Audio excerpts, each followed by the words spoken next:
No drilling, no digging. Never mind the stories the neighbors have, drill.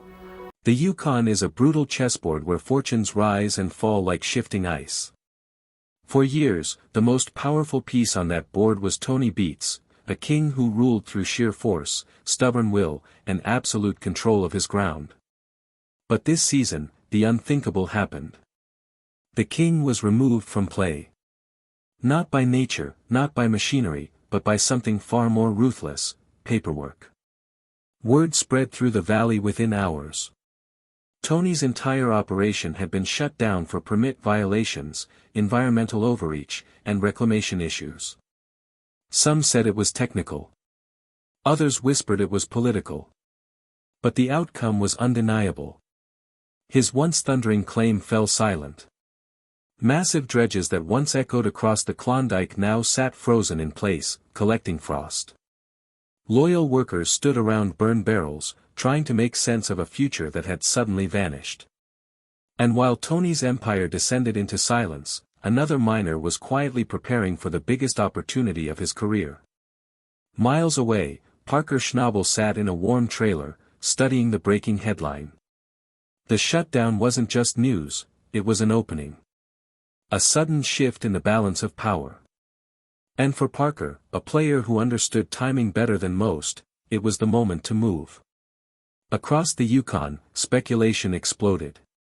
In mining camps, bars, and online forums, everyone weighed in. Some claimed Tony had ignored new territorial directives. Others swore a rival had tipped off regulators with evidence of overexpansion. Rumors swirled like snow in a winter storm. But whatever the truth was, one thing became clear: the fall of a king leaves a void. And voids in the Yukon do not stay empty for long. Parker mobilized with astonishing speed. Heavy equipment rolled out in a coordinated convoy, carving fresh tracks through deep snow toward land surrounding Tony's claims. Legal filings appeared under a newly created corporation, Klondike North Ventures, allowing him to secure secondary leases around the shutdown zone. These weren't random patches of land. They were strategic choke points, the very access roads, runoff paths, and perimeter grounds Tony had relied on for years. It was a quiet, calculated takeover, executed with precision. Soon, the contrast in the valley became impossible to ignore. Tony's towering dredge sat in total darkness while Parker's floodlights illuminated the landscape like a stadium. Bulldozers, excavators, and haul trucks roared to life, tearing into untouched ground. Test sluices revealed bright, coarse gold, exactly the kind of pay Tony had once bragged about. Within days, the hum of Parker's machinery replaced the silence Tony left behind. But this wasn't just a race for ounces, it was becoming a shadow war. Strange disturbances began around Parker's site. Motion sensors triggered in the night. Unmarked tire tracks appeared on ridges above his pit. Then a drone drifted silently over his wash plant, recording every detail before disappearing into the mist. The message was subtle, but unmistakable: someone was watching. Back in the forests to the west, Tony wasn't defeated, he was regrouping. Maps, old claim notes, and decades-old geological charts lined the walls of his trailer. Surrounded by trusted crew, he began planning something far removed from the public eye: a hidden operation. A small, off-grid mining setup in a forgotten gulch he had prospected decades earlier.